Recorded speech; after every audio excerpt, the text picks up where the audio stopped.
Hey folks, in previous video we have seen readable streams and writable streams. If you haven't checked out my previous videos, so kindly check it out.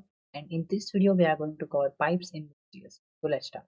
Alright, so we often use read stream and write stream in Node.js.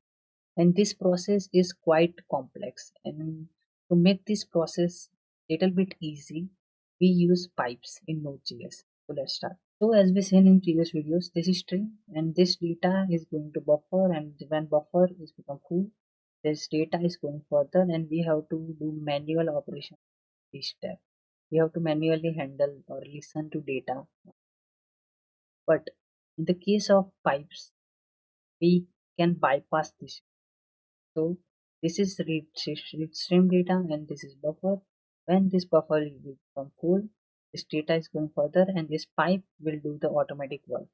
So instead of listening to this data on event, this pipe will become intermediator, or you can say this will bypass the data processing method, and this data is going to writable stream with the use of pipe.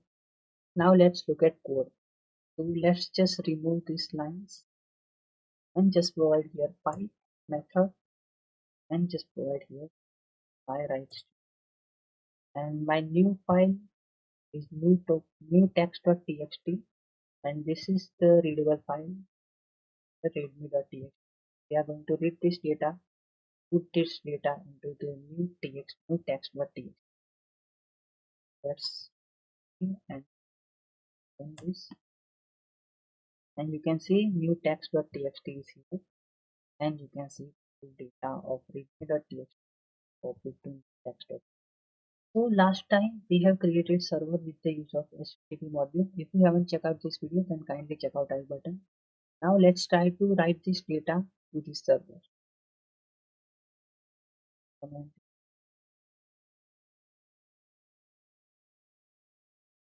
copy,